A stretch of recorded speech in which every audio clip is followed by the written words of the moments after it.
Hoje, vamos ver o que acontece quando TikTokers são atacados por animais mortais. De um homem rastejando em direção a uma cria de foca, onde um urso espera, a uma selfie dos sonhos com um elefante asiático.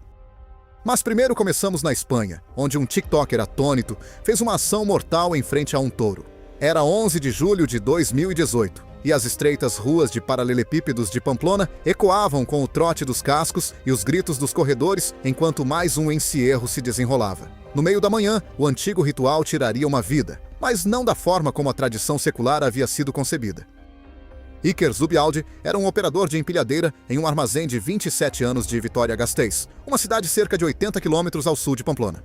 Seu trabalho era estável, mas não notável, passando o tempo movendo paletes e inventário através de armazéns com controle de clima. Fora do trabalho, Iker descobriu um público online modesto através de plataformas iniciais no estilo TikTok, onde ele postava pequenos clipes de acrobacias atléticas e desafios de reflexos. O conteúdo dele era simples: treinos de sprint em estacionamentos, testes de salto vertical, o tipo de material que rendeu a ele pouco menos de 4.000 seguidores, mas lhe deu um gosto por atenção e validação que seu emprego diário nunca poderia. Iker tinha viajado para Pamplona com 2 colegas durante o festival de San Fermín, ambos concordaram em filmar conteúdo para ele. Ele tinha assistido a 2 corridas anteriores como espectador, estudando o fluxo dos touros e corredores, observando como as ruas laterais ao longo da Calle Estafeta pareciam menos lotadas e mais manejáveis. Seus colegas de trabalho disseram que seu plano era simples: posicionar-se contra uma parede, deixar os touros se aproximarem e executar uma esquiva lateral dramática em câmera lenta. Os touros de lide usados na corrida de touros não são gado doméstico. Eles são touro bravo, uma raça criada especificamente para agressão e força, pesando entre 500 e 550 quilos, com pescoços musculosos e chifres afiados que podem medir até 75 centímetros de ponta a ponta. Esses animais podem atingir velocidades de 56 km por hora em rajadas curtas e são altamente responsivos a movimentos súbitos dentro de seu campo de visão. Ao contrário do gado domesticado, os touros de briga mantêm fortes padrões de comportamento reativo, apesar do manejo humano rotineiro. Naquela manhã, Iker posicionou-se em um estreito trecho da Calle Estafeta. Sua amiga Mayalen segurava o telefone na altura da cintura, com a câmera ajustada para o modo de câmera lenta.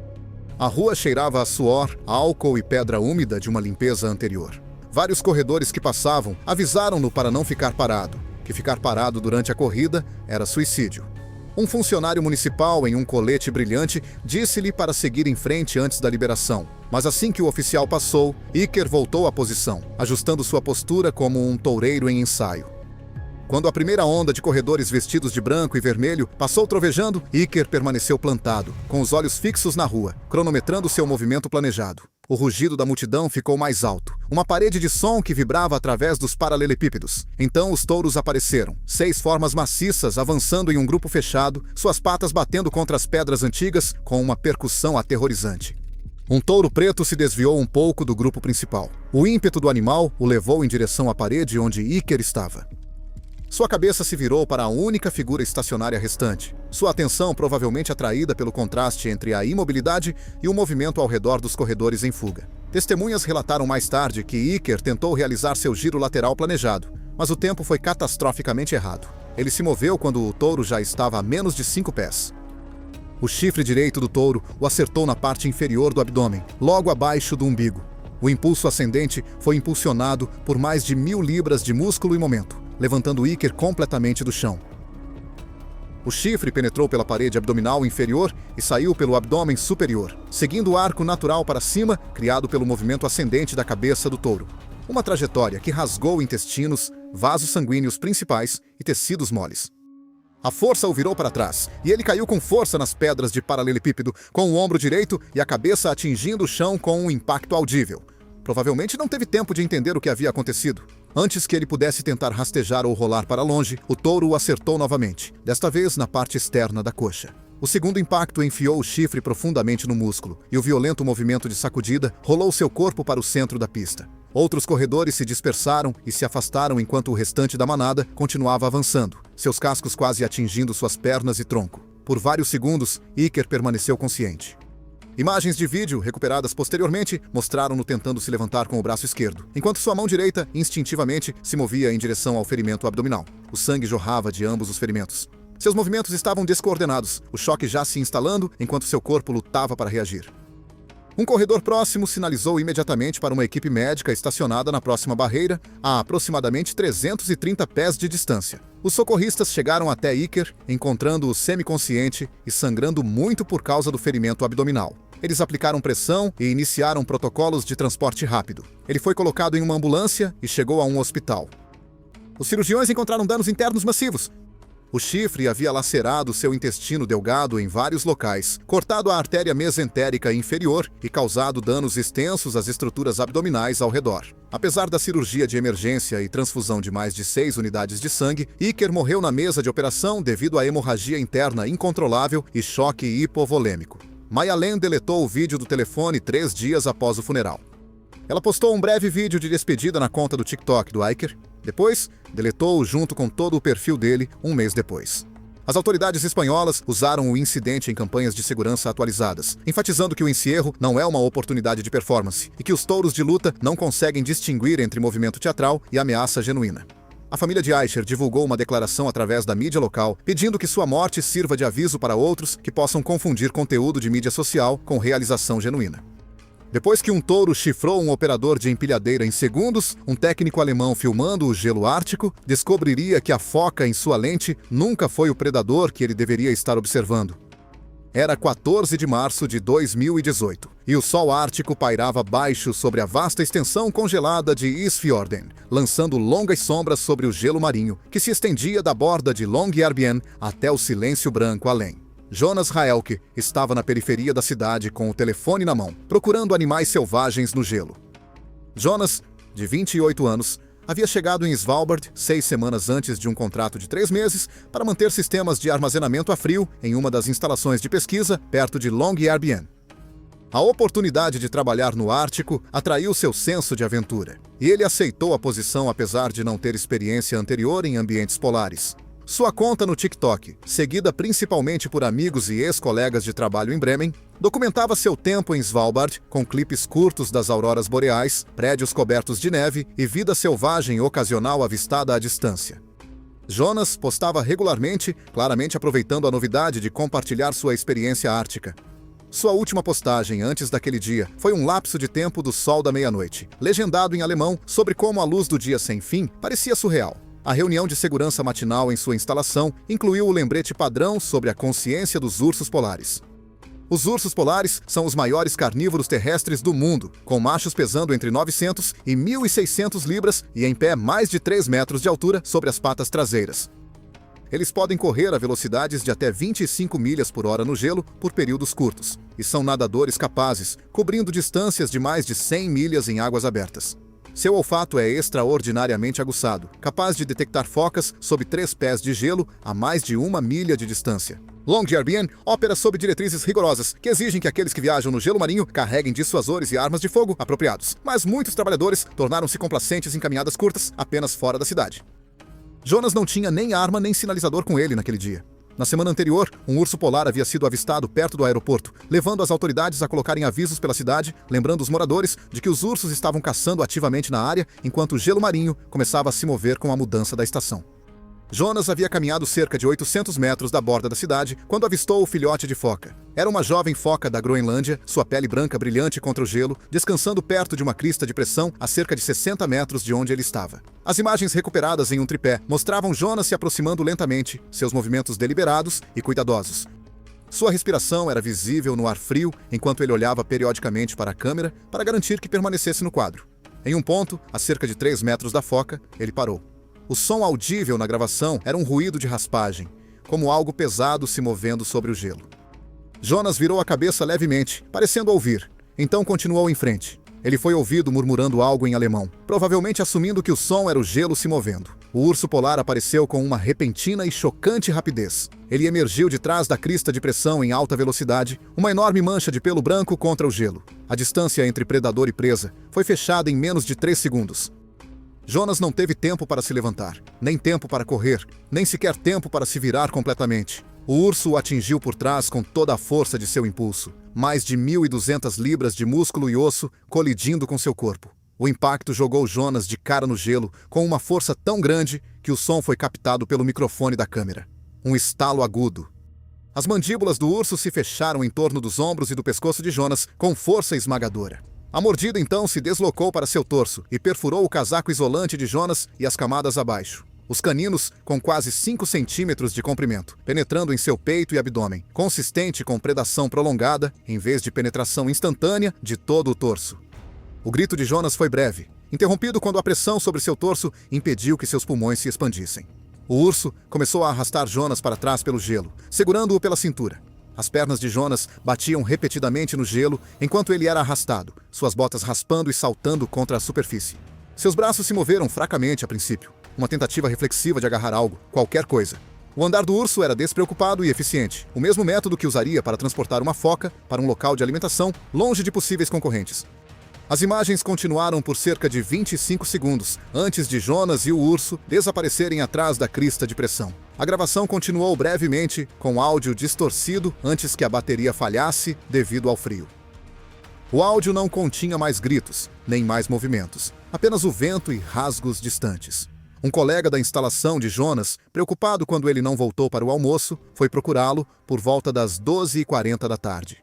O trabalhador seguiu as pegadas de Jonas na neve até a borda do gelo marinho e avistou o tripé aproximadamente 40 minutos após o ataque.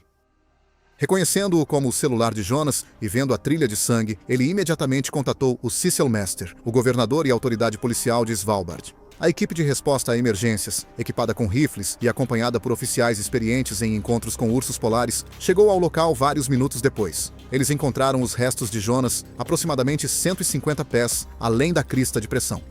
O corpo havia sofrido um trauma massivo, consistente com a predação de ursos polares. Várias marcas de mordida indicavam que o urso havia se alimentado extensivamente. Os membros mostravam evidências de força poderosa da mandíbula, com fraturas ósseas e danos nos tecidos por todo lado. As autoridades norueguesas recuperaram o celular e o tripé de Jonas como evidência. O dispositivo foi lacrado antes de ser transportado para dentro de casa para evitar danos por condensação. As imagens foram analisadas por autoridades de vida selvagem antes de serem destruídas a pedido da família. O urso polar nunca foi localizado. Rastreá-lo através do gelo marinho em movimento provou ser impossível, e as autoridades observaram que o urso simplesmente se comportou de acordo com sua natureza como um predador oportunista. Enquanto alguns animais percorrem o chão para alcançar você, outros simplesmente esperam. E em Al Ain, um trabalhador de loja de pneus de 22 anos deu um tapa em um camelo sentado e não deu espaço para ele se aproximar. Era 14 de fevereiro de 2018, dia dos namorados em Al Ain. E o calor do deserto já havia passado dos 85 graus antes do meio-dia, quando Sammy Daller saiu do carro de seu amigo em uma parada de descanso de camelos à beira da estrada, celular na mão, pronto para filmar o que acreditava ser seu próximo vídeo viral. Sammy era um assistente de loja de pneus de 22 anos de Sharjah, conhecido localmente entre seu círculo de amigos por seus vídeos de pegadinhas no TikTok. A maioria de seus clipes mostrava ele assustando lojistas, fingindo escorregar em locais públicos ou abordando estranhos com perguntas absurdas. Sua conta acumulou quase 4.000 seguidores no último ano, e amigos disseram que ele estava constantemente atrás de conteúdo que aumentasse seus números. Colegas de trabalho na loja de pneus o descreveram como enérgico e destemido ao ponto de imprudência, alguém que raramente considerava as consequências antes de agir. Naquela manhã, Sammy tinha dirigido com 3 amigos até Al Ain para o que eles chamaram de um dia de conteúdo, filmando várias pegadinhas e acrobacias pela cidade. Eles já tinham visitado um shopping e um parque público antes de avistarem o recinto de descanso de camelos ao longo da Emirates Road. O local abrigava aproximadamente 20 camelos, usados para passeios turísticos e reprodução, com vários animais descansando em cercados ao ar livre separados por muros baixos. Sammy imediatamente viu uma oportunidade, dizendo aos amigos que queria filmar com um dos grandes camelos. Camelos dromedários machos podem pesar bem mais de 1.000 libras e ter mais de 6 pés de altura no ombro. Durante o período de acasalamento, seus níveis de testosterona aumentam dramaticamente, desencadeando comportamentos territoriais agressivos. Esses animais possuem mandíbulas poderosas capazes de esmagar ossos. Apesar de séculos de domesticação, os camelos machos mantêm instintos poderosos que os tornam imprevisíveis e perigosos quando provocados, especialmente na época de acasalamento, quando ficam irritáveis e defensivos em relação ao seu espaço. O recinto que Sammy se aproximou continha um grande camelo macho sentado na sombra de um abrigo de metal ondulado. Uma placa desbotada em árabe e inglês avisava os visitantes para não se aproximarem ou perturbarem os animais, mas Sammy, ou não, percebeu ou não se importou. Um de seus amigos mais tarde disse aos investigadores que o camelo estava mastigando calmamente, até que Sammy escalou a barreira baixa de concreto e caminhou diretamente em direção a ele. Sammy se posicionou ao lado do camelo sentado, segurando seu telefone à distância do braço para capturar tanto ele quanto o animal no quadro. Ele deu um leve tapa no pescoço do camelo, um gesto que pretendia parecer brincalhão na câmera. A cabeça do camelo se virou para ele, e ele começou a se levantar, um movimento mecânico lento, enquanto suas patas traseiras se endireitavam primeiro, depois suas dianteiras. Os amigos de Sammy, assistindo do lado de fora do recinto, chamaram para ele voltar, mas ele riu e se aproximou mais. Ele ergueu o telefone novamente, movendo-se a menos de 60 centímetros da enorme cabeça do animal. O ataque veio sem qualquer aviso adicional. O pescoço do camelo macho avançou com uma velocidade chocante, suas mandíbulas se abrindo amplamente antes de se fecharem sobre o lado direito da cabeça de Sammy. Seu celular voou de sua mão enquanto os dentes do camelo cravavam em seu couro cabeludo e têmpora. Os gritos de Sammy cortaram o ar do deserto, enquanto o camelo o levantava completamente do chão, suas pernas chutando violentamente no espaço vazio. O camelo sacudiu a cabeça violentamente de um lado para o outro, o mesmo movimento que usaria para arrancar vegetação, exceto que agora era o corpo de Sammy sendo sacudido de um lado para o outro. Então, ele o soltou, e ele caiu com força na areia compactada, o impacto expulsando o ar de seus pulmões. Ele tentou rolar para longe, um braço levantado defensivamente, mas o camelo já estava avançando novamente. Desta vez, as mandíbulas se fecharam em torno de seu ombro esquerdo, dentes perfurando carne e músculo para esmagar contra a da escápula. O camelo o levantou novamente, mantendo-o suspenso por vários segundos antes de jogá-lo com força brutal. O som do corpo dele batendo no chão foi audível para seus amigos, que agora estavam gritando e tentando entrar no recinto. O camelo levantou Sammy e o derrubou mais 3 vezes em rápida sucessão, cada impacto acompanhado de um baque nauseante. O sangue começou a se acumular na areia sob Sammy quando o camelo fez seu ataque final. Abaixou a cabeça e mordeu seu peito, suas mandíbulas enormes se estendendo do externo às costelas. Seu corpo teve um espasmo, então ficou inerte. Só então o camelo o soltou e recuou, fios de saliva e sangue pendurados em sua boca. Um cuidador de um recinto adjacente ouviu os gritos e veio correndo com um longo bastão, gritando e batendo no chão para afastar o camelo da forma imóvel de Sammy, enquanto outro tratador corria atrás dele, usando um carrinho de utilidades próximo para ajudar a bloquear e distrair o animal. O cuidador chamou imediatamente os serviços de emergência, enquanto os amigos de Sammy entravam no recinto e o afastavam do animal. Um amigo, que tinha treinamento básico em primeiros socorros, tentou compressões torácicas, apesar dos danos óbvios no torso de Sammy. Uma ambulância chegou 14 minutos depois. Sammy estava inconsciente, mas tinha um pulso fraco. Eles o entubaram no local antes de transportá-lo para o centro de trauma mais próximo. Sammy morreu naquela noite às 7h43 da noite, devido a ferimentos internos. O relatório do médico assistente observou múltiplas fraturas no crânio, grave lesão cerebral traumática, clavícula e escápula fraturadas, 8 costelas quebradas, contusões pulmonares bilaterais e sangramento interno extenso. A lesão por compressão no peito causou contusão cardíaca e danificou ambos os pulmões, além de qualquer possibilidade de reparo cirúrgico. O local de descanso dos camelos foi temporariamente fechado para investigação. As autoridades determinaram que, embora sinais de aviso tenham sido colocados, as barreiras não eram suficientemente altas e os animais não estavam devidamente seguros. O proprietário da instalação enfrentou multas e foi obrigado a implementar medidas de segurança aprimoradas antes de reabrir. O telefone de Sammy foi recuperado e as gravações foram guardadas como prova. Após revisão, as autoridades e a família decidiram que não seria divulgado publicamente, devido ao conteúdo gráfico e ao risco de imitações. Um homem já havia morrido testando a paciência de um animal. Nos pântanos do Parque Nacional Everglades, um técnico de controle de pragas estava prestes a pular nas costas de um jacaré. Era 14 de junho de 2017. O ar úmido estava carregado com cheiro de decomposição e água parada enquanto o sol da tarde brilhava sobre os Everglades. Ao longo de uma tranquila margem de canal a oeste de Flamingo, onde a grama seda se estendia interminavelmente em direção ao horizonte, Noel Brist se agachou em shorts cargo manchados de lama enquanto sussurrava para seu amigo sobre a forma que repousava a 10 metros de distância. Noel era um técnico de controle de pragas de 31 anos de Ocala, Flórida, que passava seus dias de semana eliminando infestações de ratos de sótãos e pulverizando baratas em comunidades de aposentados. Seus colegas o conheciam como competente, mas inquieto, alguém que falava constantemente sobre aventura e fazer algo que importasse. Ele havia começado recentemente a fazer vídeos no TikTok, clipes que ele chamava de sua série Man vs. The Wild, onde ele pegava cobras, lutava com javalis selvagens ou provocava formigas de fogo para demonstrar sua coragem. Os vídeos raramente recebiam mais de algumas dezenas de visualizações, mas os amigos diziam que Noel tratava cada um como uma audição para algo maior. Naquela tarde de junho, Noel havia dirigido até os Everglades com seu amigo de longa data, Colin Tully, para o que ele descreveu como uma viagem de coleta de conteúdo. Eles passaram a manhã dirigindo pelas estradas do parque, parando periodicamente quando Noel avistava algo que valesse a pena filmar. Ele já havia se filmado manuseando uma jovem cobra mocassim e andando em águas rasas perto de um pântano de capim-serra. Colin, relaxado e sorrindo, segurava a câmera e gritava incentivos, provocando Noel para chegar mais perto e tornar tudo mais emocionante. Quando pararam perto de um canal de drenagem e avistaram um jacaré tomando sol na margem lamacenta, Colin riu e brincou que Noel ficaria incrível na câmera se ele pulasse em cima dele. Os jacarés americanos são predadores de ponta que sobreviveram praticamente inalterados por 37 milhões de anos, crescendo até 15 pés de comprimento e pesando mais de 1.000 libras. A força de mordida deles mede aproximadamente 2.980 libras por polegada quadrada, mais do que suficiente para esmagar um fêmur humano. Esses répteis são caçadores de emboscada, capazes de explosões de velocidade apesar de sua aparência tipicamente letárgica. Mais criticamente, os jacarés empregam uma técnica de caça chamada giro mortal, girando rapidamente ao longo de seu eixo longitudinal para desorientar a presa e rasgar a carne com pura força rotacional.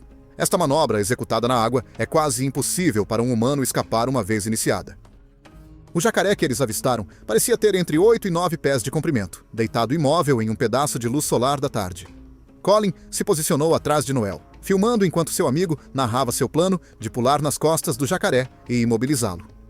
A orientação do parque aconselha os visitantes a manterem-se a pelo menos 15 pés de distância e placas por todo o Everglades avisam que o assédio é tanto ilegal quanto perigoso. Mais cedo naquele dia, eles haviam passado por pelo menos 3 dessas placas de aviso. Enquanto Noel se aproximava, o jacaré permanecia imóvel, seus olhos mal visíveis acima de seu crânio pré-histórico. O que Noel interpretou como o animal estar dormindo ou lento era na verdade um estado de aquecimento para termorregular. Mas com atenção. Ele se aproximou por trás, seus tênis chafurdando na lama e escorregando um pouco na margem macia e parcialmente submersa, colocando-o pelo menos parcialmente em água rasa para que o jacaré pudesse ganhar impulso. Quando ele estava a poucos metros, de repente se lançou para frente e pousou nas costas do jacaré. A resposta foi instantânea e catastrófica. O jacaré explodiu em movimento, com uma força que eclipsou o corpo de 77 quilos de Noel. Imediatamente, iniciou um giro mortal, seu corpo inteiro girando como um tronco na água da enchente. O impulso arrancou Noel de lado antes mesmo que ele pudesse tentar se segurar. Quando o jacaré girou, suas mandíbulas se fecharam sobre o ombro esquerdo de Noel. Os dentes, em forma de cone e feitos para agarrar em vez de cortar, perfuraram a pele, músculos e ossos. O giro do jacaré torceu o corpo de Noel em um ângulo não natural, suas pernas balançando amplamente enquanto a enorme cauda do animal se debatia. Colin testemunhou o caos, o borrão de movimento, o spray de lama e água, e o corpo de Noel sendo arrastado para o canal. O jacaré puxou-o para a água em segundos, desaparecendo sob a superfície marrom em uma violenta agitação de espuma e sedimento deslocado. Noel surgiu brevemente cerca de 3 metros da margem, com o rosto visível acima da água por talvez 2 segundos. Então, ele foi puxado para baixo novamente, enquanto o jacaré iniciava uma segunda rotação mortal. Desta vez, a rotação estava totalmente submersa, visível apenas como uma enorme perturbação na água e uma nuvem crescente de sangue que se espalhou pela superfície como óleo derramado. Troncos submersos e a corrente do canal o levaram a cerca de 40 pés rio abaixo. Colin havia tropeçado para trás durante o ataque inicial. Ele gritou repetidamente o nome de Noel, sua voz se quebrando. Por quase 1 minuto, a superfície permaneceu inalterada, exceto pela lenta propagação de sangue. Então, o jacaré emergiu uma vez antes de submergir novamente e se mover mais fundo no canal. Colin ligou para o 911.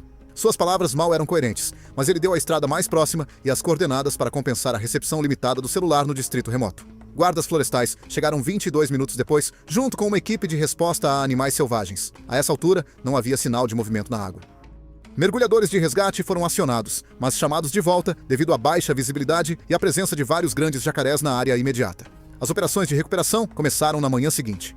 Mergulhadores localizaram o corpo de Noel a 12 metros do local do ataque, preso sob um tronco submerso em cerca de 4 metros de água. O relatório preliminar do médico legista observou trauma massivo no ombro esquerdo, pescoço e parte superior do tronco, com a causa da morte listada como afogamento e perda de sangue devido a múltiplas lacerações. Colin Tully colaborou completamente com os investigadores, mas recusou-se a liberar as filmagens publicamente. Embora tenha sido apresentada como prova no caso, ele disse aos guardas florestais que sabia que a manobra era perigosa, mas nunca imaginou que terminaria em morte. O jacaré responsável foi posteriormente capturado e sacrificado. Enquanto o pântano marcou a tentativa de um homem de montar um réptil pré-histórico, um ano depois, na floresta Daintree da Austrália, um barista de 27 anos aprenderia que a ave mais mortal do mundo não coreografa sob comando. Era 3 de março de 2018, e o calor da manhã já estava aumentando no terreno empoeirado fora de Chiang Mai, quando Liana Sori se aproximou da barreira de corda com seu telefone levantado, filmando o que se tornaria seu último vídeo. A elefante fêmea à sua frente, separada de seu filhote apenas algumas horas antes e claramente agitada, balançava levemente, enquanto turistas se reuniam para as atividades da manhã. Liana era uma trabalhadora de meio período em um café de 24 anos de Perth, Austrália. 3 meses em sua jornada de viagem consciente pelo Sudeste Asiático. Sua conta no TikTok apresentava principalmente clipes tranquilos e cênicos, lapso de tempo do nascer do sol, close-ups de comida de rua e interações cuidadosamente encenadas com gatos de templos e vendedores de mercado. Ela tinha menos de 1.000 seguidores, mas suas postagens refletiam uma estética consistente, câmera lenta, filtros suaves e legendas sobre presença e atenção plena. Ela havia chegado ao acampamento de elefantes na beira da estrada naquela manhã, com outros 2 viajantes do seu hostel. A instalação, uma entre dezenas que operam no Vale Mai Taeng, se anunciava como ética, mas ainda assim oferecia serviços de passeios e oportunidades para fotos. Liana tinha dito aos seus companheiros que queria filmar um momento não roteirizado com um elefante, algo que parecia autêntico em vez de turístico. Ela mencionou especificamente querer correr em direção a como se estivesse cumprimentando um velho amigo, acreditando que isso transmitiria espontaneidade e conexão emocional. Os elefantes asiáticos podem pesar até 11.000 libras, com fêmeas adultas normalmente variando entre 6.000 e 8.000 libras. As trombas deles são feitas de dezenas de milhares de fibras musculares capazes de levantar várias centenas de libras, enquanto uma única perna pode exercer várias toneladas de pressão. Mais criticamente, as elefantas demonstram agressividade aumentada quando separadas dos filhotes, uma resposta protetora materna que supera o condicionamento. Estudos mostram que elefantes em cativeiro, submetidos a interações com turistas, mantêm altos níveis de estresse e podem reagir de forma violenta a ameaças percebidas, particularmente movimentos bruscos ou aproximação de humanos desconhecidos. Naquela manhã, os guias deram instruções explícitas ao grupo de turistas. O limite de corda estava claramente marcado, com corda de nylon laranja entrelaçada entre postes a cerca de 15 pés de onde o elefante estava. Um guia disse ao grupo que a grande fêmea na extremidade esquerda não estava calma naquele dia. Ele apontou para o elefante e mencionou que ela tinha sido separada de seu filhote mais cedo, por razões veterinárias. Vários turistas fizeram perguntas sobre isso, e ele repetiu que todos devem permanecer atrás da corda o tempo todo. Liana se posicionou na frente do grupo, telefone já gravando. Quando o guia foi responder a outra pergunta de um turista sobre os protocolos de alimentação, ela passou por cima da corda. Uma das colegas de albergue chamou seu nome, mas Liana já estava avançando. Seu celular estava esticado na distância de um braço, no modo selfie. O elefante, com as orelhas abertas e a tromba balançando, levantou a cabeça. Um segundo tratador, perto do lado do animal, viu Liana se aproximando e imediatamente gritou para ela parar. Liana ou não ouviu, ou escolheu não responder. Ela começou a trotar levemente, cobrindo o espaço entre a corda e o elefante rapidamente, sua expressão mostrando claramente uma expectativa empolgada. O elefante reagiu em segundos. Testemunhas mais tarde disseram à polícia que a tromba do animal balançou horizontalmente com força repentina, atingindo Liana no torso e no ombro direito. O impacto foi audível, um som pesado e surdo, que vários turistas descreveram como semelhante a um taco de beisebol batendo em um saco pesado. Liana foi ligeiramente levantada do chão e arremessada para trás, caindo com força de costas. Antes que Liana pudesse rolar para longe ou se levantar, o elefante deu um passo à frente com a perna dianteira esquerda. O enorme pé desceu sobre seu quadril e abdômen inferior. Liana gritou. Suas mãos desceram instintivamente, tentando empurrar a perna do elefante, mas ela não conseguiu movê-la. O elefante pressionou com todo o seu peso. Vários tratadores correram em direção ao elefante, gritando comandos em tailandês e batendo no chão perto da sua cabeça com paus de bambu. Outro tratador avançou rapidamente e gritou comandos de controle, mas o animal não respondeu imediatamente. Em vez disso, ele mudou seu peso, pressionando com mais força. Os gritos de Liana haviam se transformado em ofegantes sem fôlego. Suas pernas chutavam fracamente, então pararam de se mover completamente. O alto clang finalmente fez o animal dar um passo para trás, removendo sua pata do corpo de Liana. Ela ficou imóvel na terra, seu torso visivelmente esmagado e deformado. Sangue começou a se acumular embaixo dela, encharcando a poeira. Todo o ataque durou entre 15 e 20 segundos, desde o golpe inicial da tromba até o elefante recuar. Um dos tratadores imediatamente chamou os serviços de emergência em seu celular. Os socorristas locais do distrito de Mai Taeng chegaram aproximadamente 18 minutos depois, atrasados pela localização do acampamento em uma estrada rural mal conservada.